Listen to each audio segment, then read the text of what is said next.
It seems like after solving their mystery, the Indian people gave me their greatest contribution to the world. 0. They didn't pay my bills or nothing. You don't remember this bit? No. No, What's this from? This was our time-traveling private eye detective, and he went back in time to, like, solve something in India, and they gave him... They didn't pay him anything, and they're the people who invented 0 in mathematics. Oh, okay. I do not remember this. Well, apparently, friendship deep cuts don't count for nothing. Apparently they don't.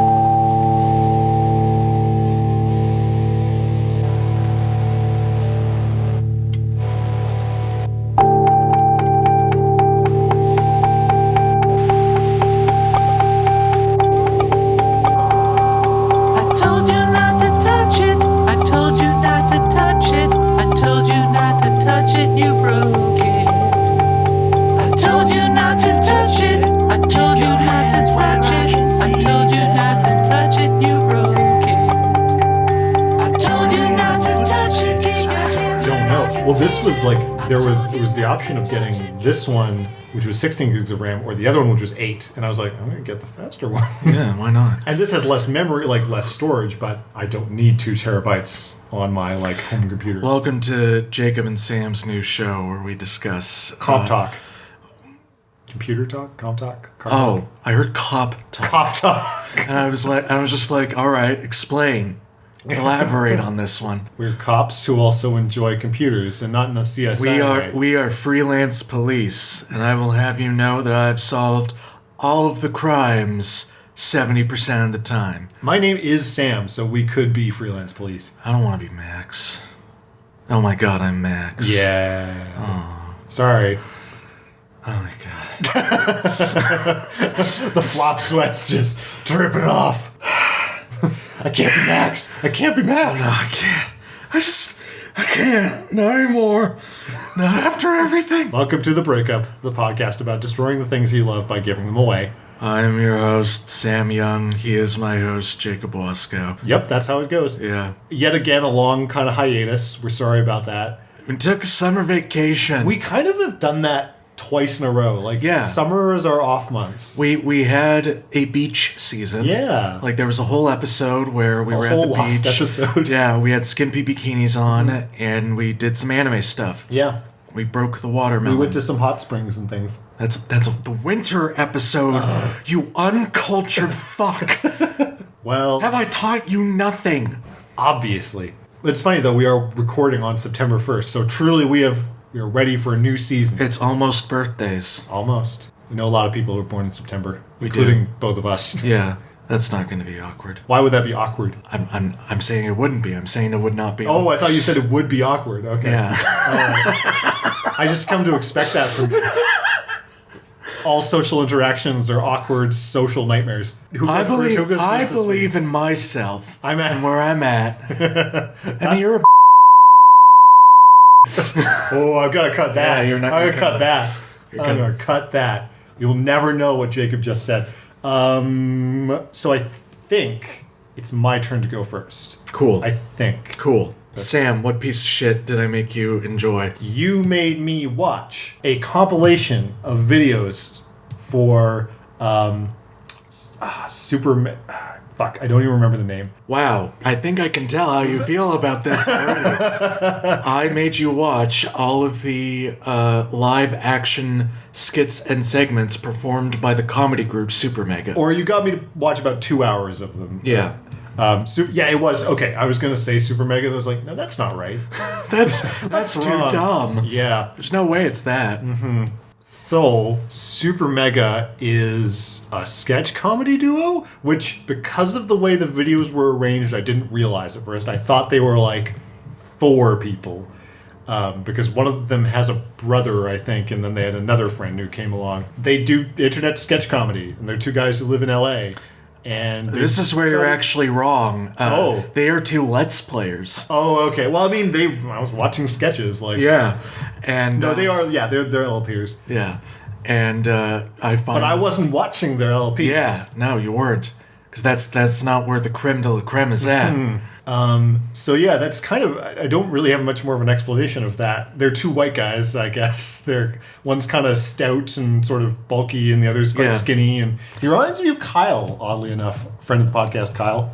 Maybe the skinny one, or the skinny guy. Maybe just in like the looks, face shape. Yeah, I don't. Maybe demeanor too, but yeah. I don't know if that's an insult or not to Kyle. All I know is that I've been demanded to do sexual impressions of Ryan McGee, and I have not done it, and I refuse to do it on principle. Well, no, let's unpack that. Hang on, let's go back a second here. Listen, who's been asking for this? I'm not saying, I'm not incriminating anyone in this. Listen, when you ask a man, when you're in a serious relationship with them, to do sexual impressions of Ryan McGee from SuperMega, it sets a certain precedent that you feel inadequate, first of all. That's always true. And you feel like I don't have enough flop sweat. Well, you're never going to have enough. No. Okay, so why do you like this piece of shit? I think that the SuperMega guys, which is the two performers, and also they have two brothers who are not related to either of them. Okay, I think And they are sort of the camera crew. Between the four of them, they are actually doing visual comedy pretty okay. Okay. And this isn't stand-up bits they're doing. These aren't like full, like scripted bits. It's more a bunch of visual and editing comedy. Yeah. And I would agree with that. And I think that is good of them to be doing that. Okay. So. The big question. It was all right. I actually have a really difficult time telling you what I think of this. Oh. Was that like the worst answer of all? Kind of. Okay. But go on. Well, I took a lot of notes because it did kind of start to flow together. So primarily, I had a lot of trouble categorizing what exactly they were trying to do.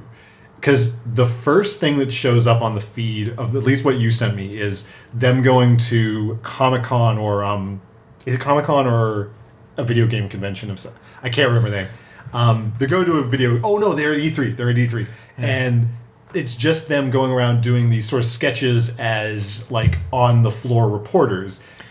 And I was sort of like, I don't know, I feel like 2002 called and it wants its comedy back. Like, it felt very old-fashioned, which is really strange to me. Like, I felt like I was watching something from the early 2010 or early 2000s.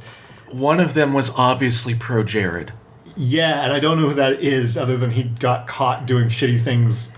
That's it. That's it. I think what probably happened is this took...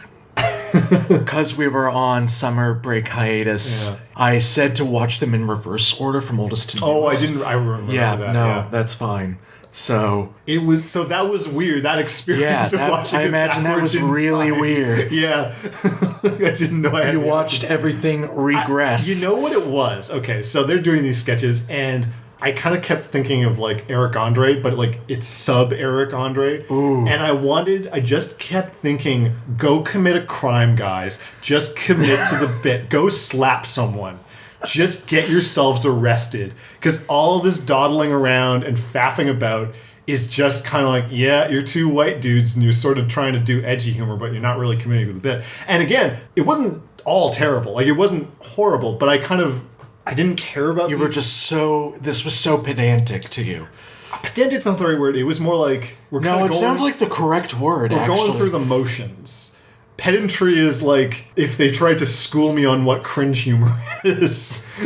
Well, from the sounds of things, that's what they were trying to do, and you just weren't up to the lesson teach. Well, that was one of the things was like him doing... So one of the bits, and I'm not going to focus all on this first one I watched, but him being a fundamentalist Christian, I was like, yeah, Christians are kooky. Oh, no, that's a real relevant joke you're making here.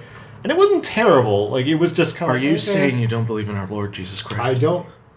A bunch of white guys get to go cool things and make weird frat boy cringe humor videos. That's how I would describe this. Because then they went to... then previously they had gone to Japan. And it was... that was the video... Those were the videos I actually liked the very least because... Yeah, no, those I don't like them either. It was just... It felt like, yeah, you guys got to have a really awesome vacation and you're just acting like pricks, or that's what you're showing me. Yeah. And there were moments where... Okay, The thing that I thought would never be funny, but almost became funny as it went on, was when they call "sir" whenever somebody's doing something, like "sir," and then just cut away. And at first I thought, yeah, and then it was, rule of comedy. The more they do it, the more it becomes funny again. One of my notes is, seriously, commit a crime. just go do it. They almost commit a crime. Yeah, they do. Times. I think the best ones are actually the Christmas episodes. Yeah, I did kind of dig those. Well, I did write down some of the lines I actually liked, which was, the cool thing is they're all closed because we came on a Monday. They went to this famous bar sort of district in Japan, and it's just everyone's asleep, and also it's Monday. And unfortunately, it wasn't one of the main guys said this. Was he just looks at the camera and says unsubscribe from SuperMega, and they're trying to stop him. I thought that was very funny.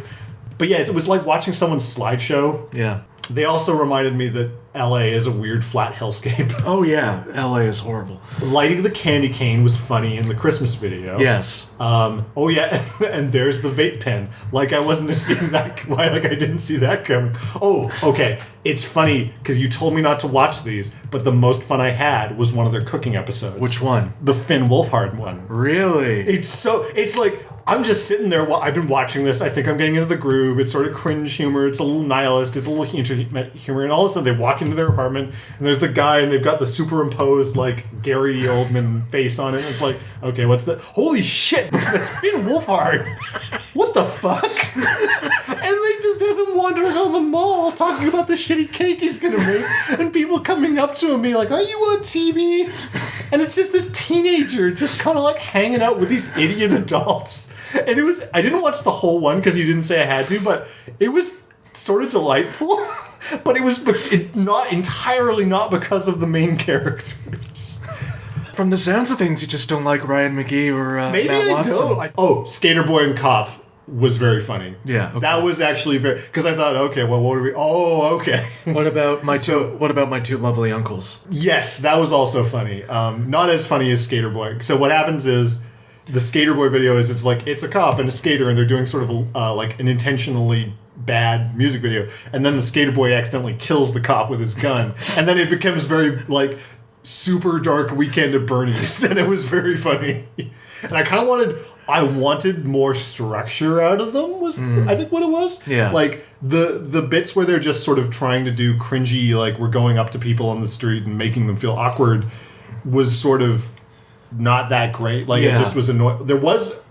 I'm kind of all over the place. There was one bit where that did pay off in the E3 bit, where they go up to a guy and the guy answers, like, they ask him a stupid question, and the guy is like, well, I guess it's fucking whatever. And he's like, there's no need to swear. And the guy says, oh, I'm sorry. And that was, again, it wasn't them being funny.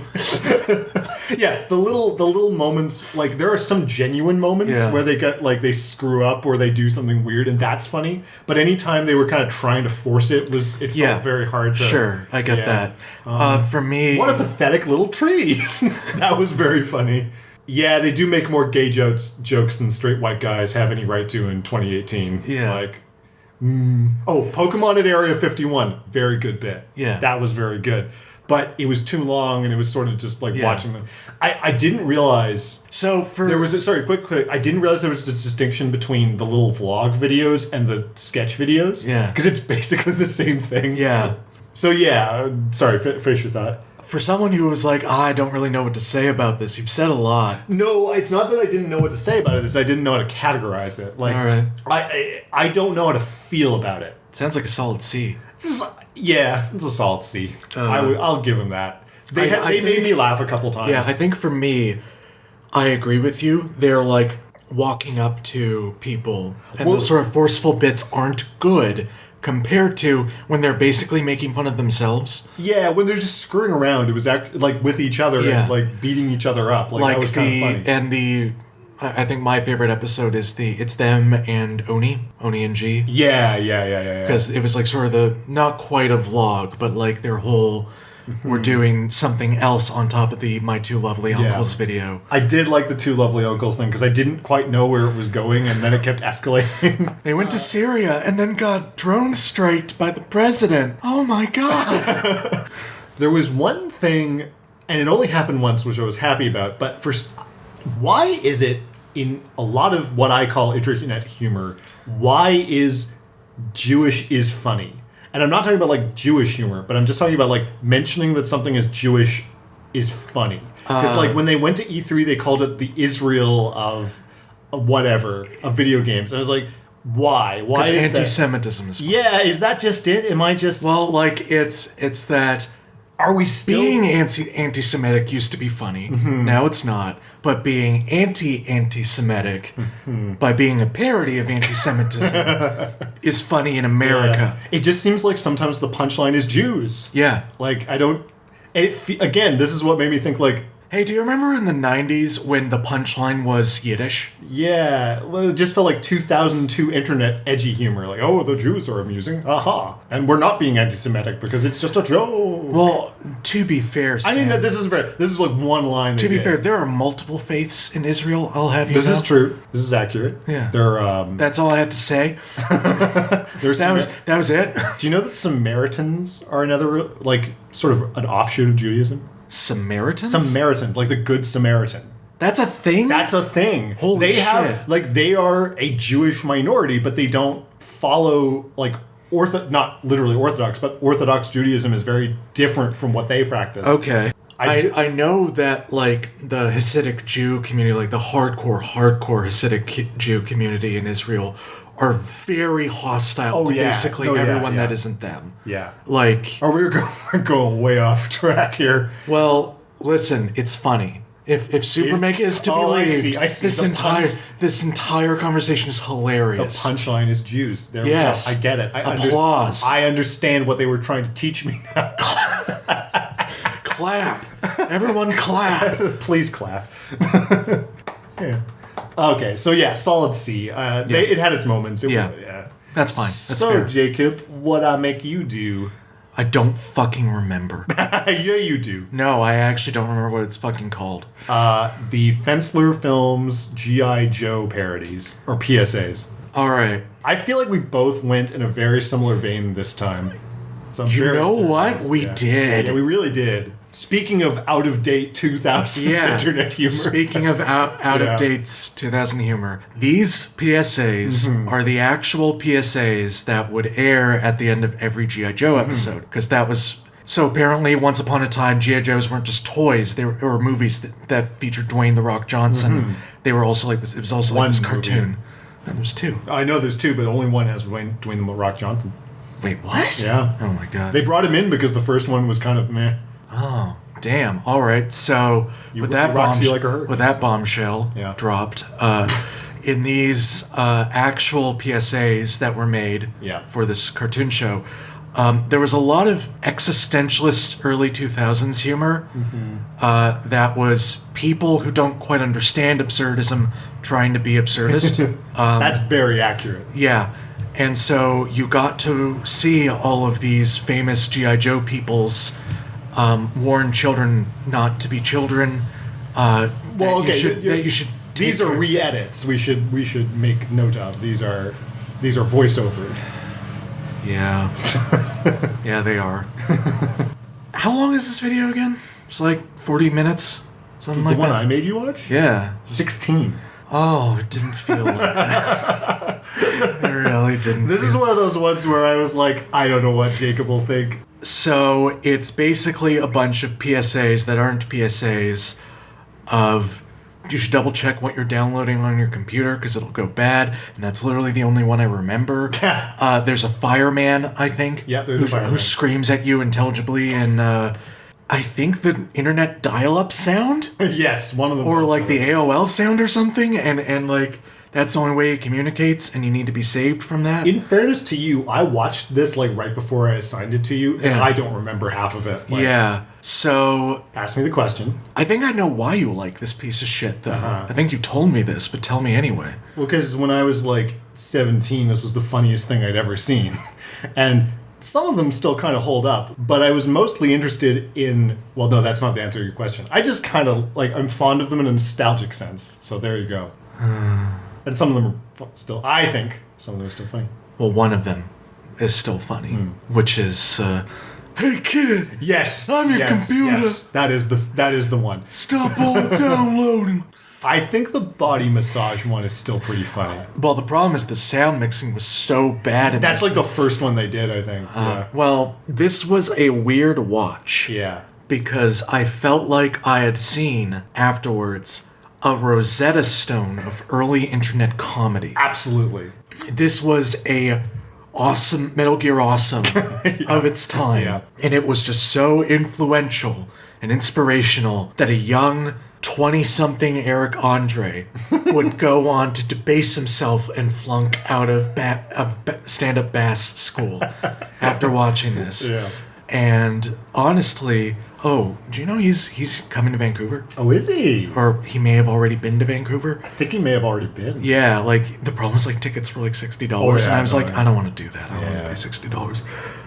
Anyway, it was really not funny. Okay, for a lot of it. That's fair. For a bunch of it, it was just kind of like... That's fair. It was, I think, literally, we just had the exact same experience. I think of we like, did, yeah. oh, here's small little tiny bits that are good. Mm-hmm. The rest is fucking stupid. Yeah. I don't care. That's fair. And I mean, this can't compare to the Rambo cartoon. The actual, for real Rambo cartoon that existed can't hold up to fake G.I. Joe. That's fair. Like, I'd rather fake G.I. Joe can't hold a candle to this. I listened to a podcast about the Rambo cartoon, and it is just unleaded nightmare fuel. Oh, yeah. My favorite meme image I have ever found that was not, like, on the internet, like, I just made this, was there is a two-parter episode in the in the Rambo TV show, and literally the last frame of the first part of the two-parter episode is badly drawn Rambo staring at the viewer,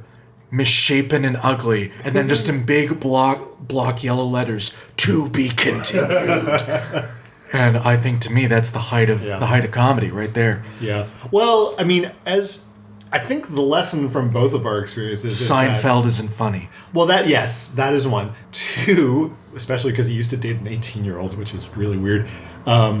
Two. Wait, what? Oh, that's the whole other thing. You or me? No. What? Seinfeld used to date an 18-year-old girl. Right, okay. Yeah.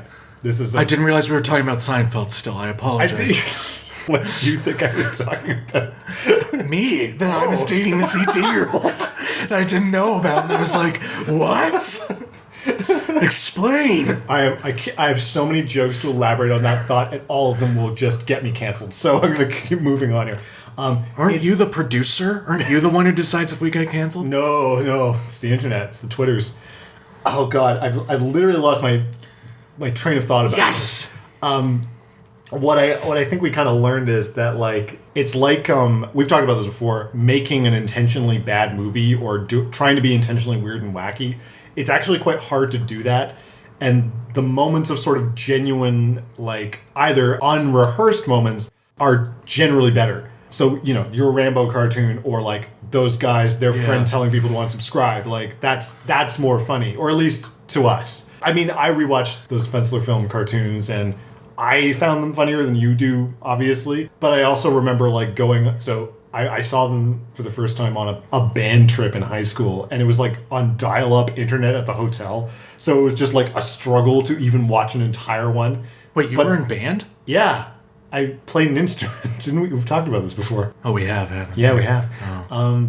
So, like, when they actually, we could get to watch them, these, like, half-a-minute cartoons were hysterically funny. Because nobody done anything like that before. No. Like, that kind of absurd... Well, okay, people have done absurdism, but that sort of remixing... That internet absurdism. Yeah, that was really new.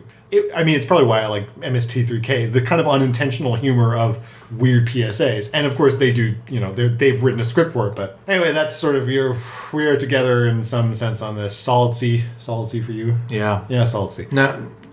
Yes. Okay. I don't want to be a dick and give it a lower grade. Yeah, that's fair. You know your place. Goddamn, what is the letter this week? I have forgotten. What is the letter for this season? What is the letter for this season? I will say, not in defense of SuperMega, but in terms of, like... Okay, we're on E, I thought. The rolling comedy of SuperMega is that they use religiosity in general as kind of a joke thing. Yeah. Like, there's this weird entire bit in one of their Let's Plays where it's this guy's winning at Mario Kart very consistently, and Matt's like, "Why are you so good?" And then there's a pause, and he's like, "Matt, I prayed before we played." Yes, like, they do. That does come up. Yeah. And he's like, "What do you mean you prayed? We said no praying." I may have prayed to Jesus before. See, that's funny. I feel like you should have shown me one of their Let's Plays, because I think that's a better place for that sort of unintentional or like unguarded humor. For me, what I wanted to show you was the editing, like very specifically, like the visual editing style of it. They've got actually a pretty decent like sense of how to do the film work. Like that's the part that I'm really like, wow, this is good. No, okay, I would give them that. Yeah. I would allow them that. Yeah. So the letter is E. I would like to suggest Equilibrium. I think we're only allowed to use Equilibrium if one of us watches the movie Equilibrium. A movie I like. Or Face Off. Or Face Off. Have you seen Face Off? No. Oh, see, that's kind of... I don't like... it's not really one of my favorites or anything, but I like Face Off. I think Nicolas Cage is the best German expressionist actor of all time. True. It's very true. It is actually very true. Yes.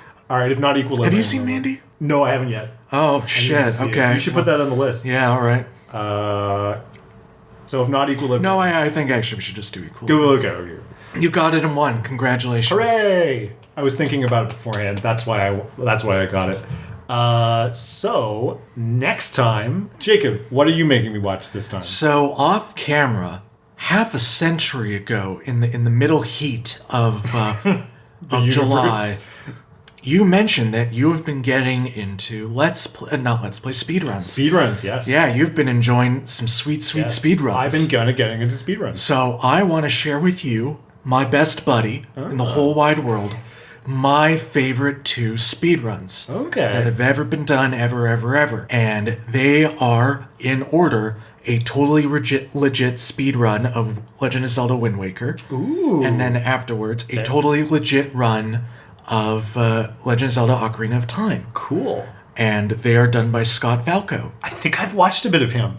So I'm kind of intrigued. Yeah. And I specifically haven't watched either one of those Zelda games be speedrunned. I've watched like all the other Zelda games. Oh yeah. Because like it's so high quality. Interesting. All right, I'm excited. Yeah. All right. As for you, Jacob, it is your punishment because a million years ago you did something that I can't remember what. Oh, I talked to my mother. You talked to your mother. That's right. So I had kind of 2. All she really learned is that if she ever has a kid, now that she's 70, is not to name her Lolita. It's good advice. Yeah. So I had 2 choices. One of them is much more severe, and I feel like I got to save it for something else. Like, I feel like when we do Sweeps Week, that's what I'm going to throw at you. So, for those of you who follow me on Twitter, which is like none of you, I don't even follow you on Twitter. Know. I watched... let's go back a bit. One of my favorite movies is Jurassic Park. I didn't know this until very recently. But apparently, I've seen this movie a million times. Oh, yeah. And I really, really like it. And I rewatched it, and I thought, wow, I love this movie. It's not like the greatest movie of all time, but I really, really like it. And then I decided to watch Jurassic World. So you're going to watch Jurassic World and suffer like me. So, Sam, I've already seen Jurassic World. Oh, no. I was afraid of this. Well, I think Jurassic World's the 3rd one, right? Or the 2nd? No. It's the reboot. Oh, no. Okay, all right. We're good. I was worried that was the first time that was going to happen. Okay. No. Okay. All right. This is the Colin Trevorrow one. Okay. Yeah, whatever. Who knows? Yeah, I don't know. I don't care. Who fucking cares? I was okay with the original Jurassic Park. Okay. All right. And so when they said we're doing new Jurassic Parks, I was like, I don't fucking care. Yeah, that's kind of how I felt about it. I'm not a dinosaur fan. I'm not up all on the dinosaurs. I was told with acid venom that I was very brave for thinking that this movie sucked, so I'll be curious what you how could you say something so controversial and yet so brave? Speaking of Eric Andre. Okay, so we got our assignments. We'd like to thank Irritating Rainbow for the use of our theme song, You Broke It, from Where'd the Truck Go? Which you can find on iTunes and... anywhere else fine albums are available. Yeah. And linked in the description of this episode. Yeah. Jacob, what's the final thought? I want to fucking retire the final thought. I hate it so much. That's my final thought. I hate thinking of it every time. It's such awkward dead air. Do you? Yeah, there it is. There it is right now. Oh, well, all right. I really, really want to kill this bit. But now I think because I've complained about it, we can't. No, yeah. Exactly. Yeah, it's just we're stuck with it now. Well, I was going to do the whole, do you think you're in control? But I think you just freaking out more was better. Yeah, no, I think that was better. Well, see you next time. Do you think you're in control here? Do you think this gives you power over me? You're pure evil. I was born in the final thoughts.